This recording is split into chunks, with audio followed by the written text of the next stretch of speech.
here we are in this quasi-post-judicial, and we're handing things off to administrators. And at the same time that we're also handing off the job of censorship of public discourse to private institutions such as academia and corporations. Does it seem to you we're in danger of not only making courts irrelevant, but making things like the constitutional guarantees of free speech irrelevant? So I have a somewhat different, to be fair, a radically different take on free speech. And I think of it as the view of free speech that was absolutely standard in the classical legal tradition until shockingly recently, until really the 1970s, when the Supreme Court embarked on a kind of libertarian account of free speech.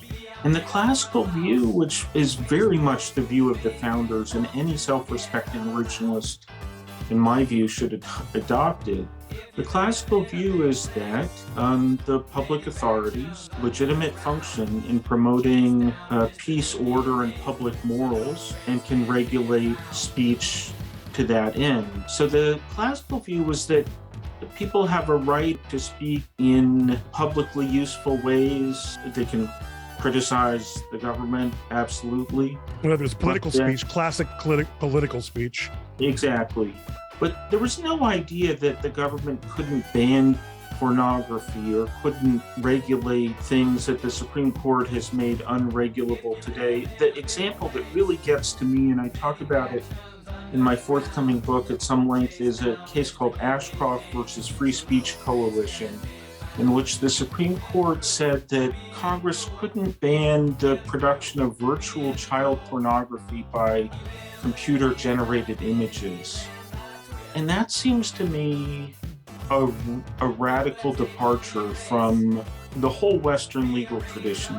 The idea that, as Justice Kennedy, maybe my least favorite justice, wrote for the court, well, no actual children are harmed in the production of computer-generated child pornography, so this is an attempt to suppress speech based on its content without any harm justification. And that seems to me almost lunatic. Yeah. The premise of anti-pornography regulation has never been harm to those involved in it, or that they were necessarily even reality-based at all. Lady Chatterley's Lover was a work of fiction.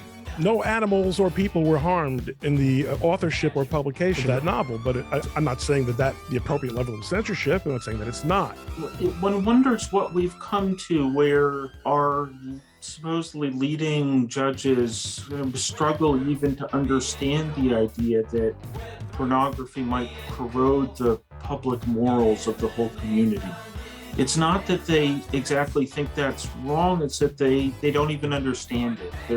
They have some kind of conceptual framework that prevents them from even seeing it. So pornography has the advantage of being an easy case for people who believe, as you do and I happen to, that it is appropriate for a society to, and for a legal system to take that interest. And now let's get into the political censorship. Yeah. And because it is 2021, everything's political. So your opinion or my opinion on how an election was conducted is political. What is an appropriate medical treatment or medication or policy regarding medication is a gigantic problem with government outsourcing censorship. Here you've got the agency, the California Election Security Bureau. And here you've got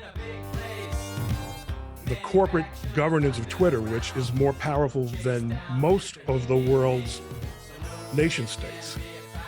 And here you've got the individual who is a user of Twitter, but not really a customer of Twitter.